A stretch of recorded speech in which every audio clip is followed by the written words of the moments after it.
So I'm going to talk about inclusive language in this talk. And go to the next slide. Before we begin, I'm going to try to be as respectful as possible. I will be using some non-inclusive terms. If at any point you feel uncomfortable, feel free to exit the session. So howdy, I'm Adrienne Moherek. I'm a native Texan, and I've been in Austin for over 20 years, so I feel like am I an Austinite by now? Okay, it's been over 20 years. Okay, so I work with Cisco, specifically on the DevNet team. DevNet is Cisco's developer program, and I oversee all of the developer documentation onto Cisco DevNet's website. And in terms of docs, we treat docs like code. A little bit about myself. I like to garden. I grew all of those cucumbers last summer. I was picking that many cucumbers about every 3 days from my vegetable garden. It was insane. And then these are my 2 babies, and I love to go hiking and visit Big Bend National Park pretty regularly. So this is a shameless plug for my manager, Ann Gentle. The 3rd edition of her book, Docs Like Code, is out. So go check it out. This is a brief overview of what I'm going to be going over in this talk, specifically Cisco's social justice journey, how you can take policy to practice. We'll get some code and config examples, and at the end we have some resources for you to take a look at. So back in 2020, Chuck Robbins, the CEO of Cisco, changed our mission to be a power and inclusive future for all.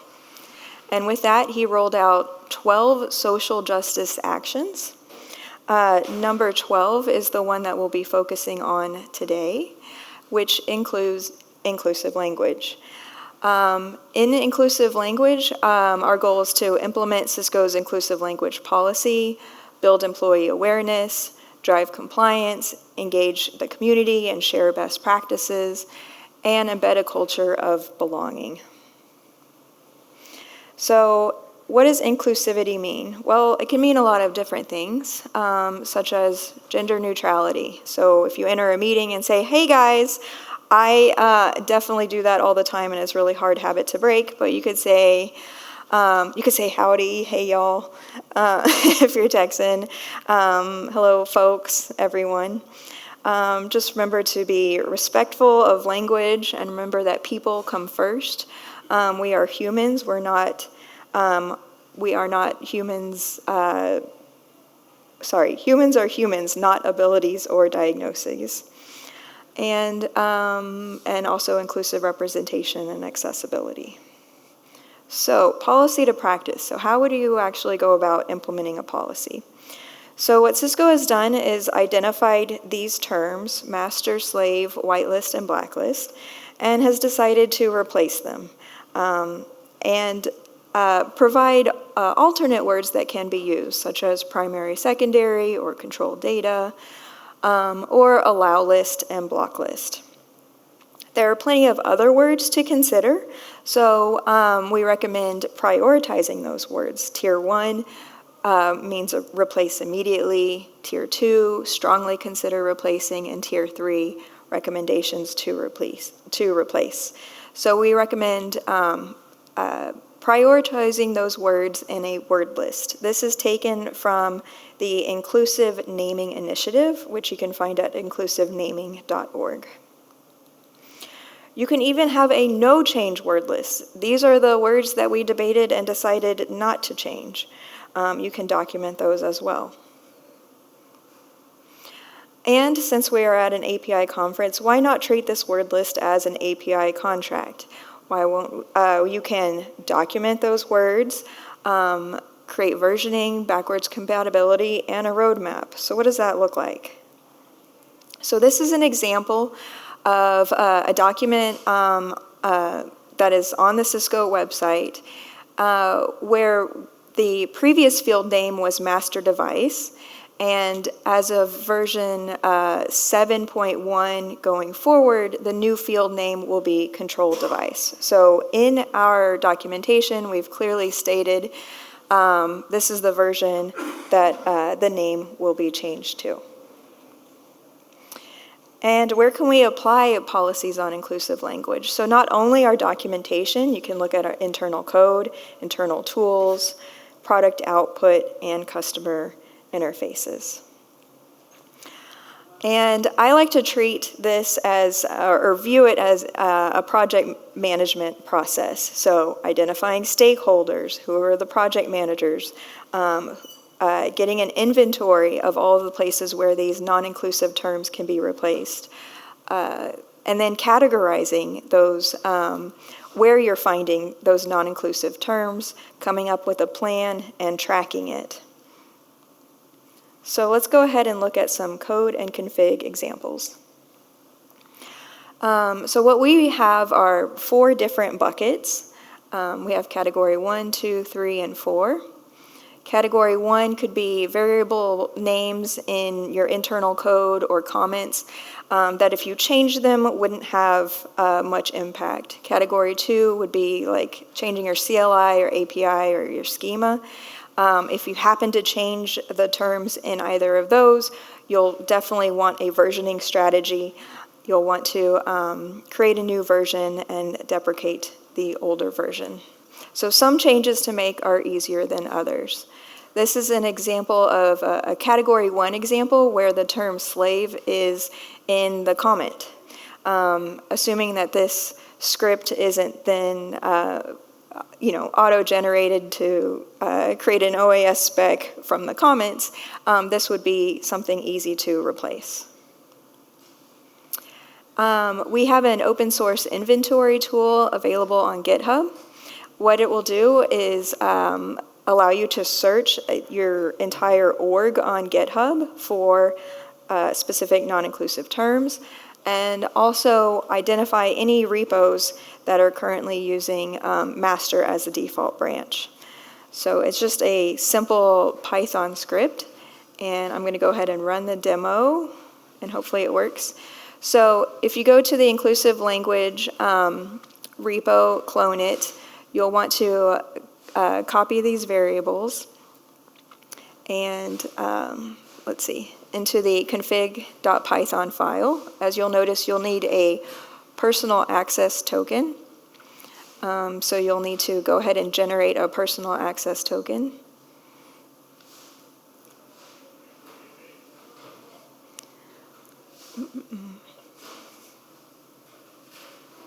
And what this script is doing is using the GitHub API to run a report to find all of these terms. Why wouldn't you just use GitHub search? Well, for example, the Cisco DevNet org on GitHub has 997 repos. So this allows us to get an inventory of where all of these non-inclusive terms are found across hundreds of thousands of files.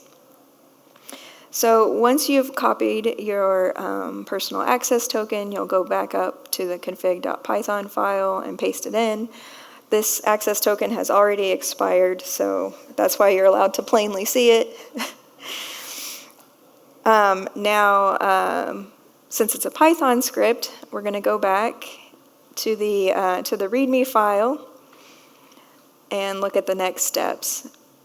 So we're going to create a Python virtual environment, and then we're going to activate the virtual environment, and then install the libraries, and then go ahead and run the Python script. So in this Python script, it is asking us which term to use, so we're going to look for the term slave. In this example, we're using a very small org, and it found 2 files, 2 markdown files with the word slave. So we're going to copy it into a CSV file and paste it there. All right, so when you run this script, it it dumps the output in your terminal, copy it to a CSV file, and that way you can hand it over to a project manager, they can open it in Excel, and then they can track all of the places where the non-inclusive terms are. But we are at an API conference, so let's do something a little more fun. This is a woke linter, so it's just a very simple rule set that has been applied to a Jenkins job, so that going forward, if your developers are whatever they're working on, the new code going forward, you make sure that those non-inclusive terms don't slip back into your code. Also, for developers who are using VS Code, they can install an Alex.js linter extension. Both the Get Woke and this linter are community-based, but I wanted to provide them to all of you so that you're aware of additional tools you can use. Once you install it, it will alert you for any insensitive language in your code and your docs. So while going through this process, it's very important to be very clear on how are you measuring success and how are you being transparent. So here are some questions for you to consider if you want to start removing non-inclusive terms from your code base and your documents, both internally and externally. And in the future, you may come across new terms that you want to add to your word list. So this is a little process chart to determine, okay, is this something that we need to update in our tools, our documents, or will this require engineering? So far, these terms that I've discussed are US-based. Why wouldn't we include global terms in our policy? I'm not aware of global non-inclusive terms, but it's also something to think about. So we're going to save questions till the end, but here are some resources: the Inclusive Naming Initiative, Cisco's public policy on inclusive naming, and a link to our GitHub repo to get an inventory. And lastly, what can you do to advance inclusive language? You can create an inventory to see where it pops up, reflect on your own use of language, consider what you can do in your role with your unique skills, and also the Linux Foundation has free courses on inclusive speaking and inclusive open source projects. Thank you.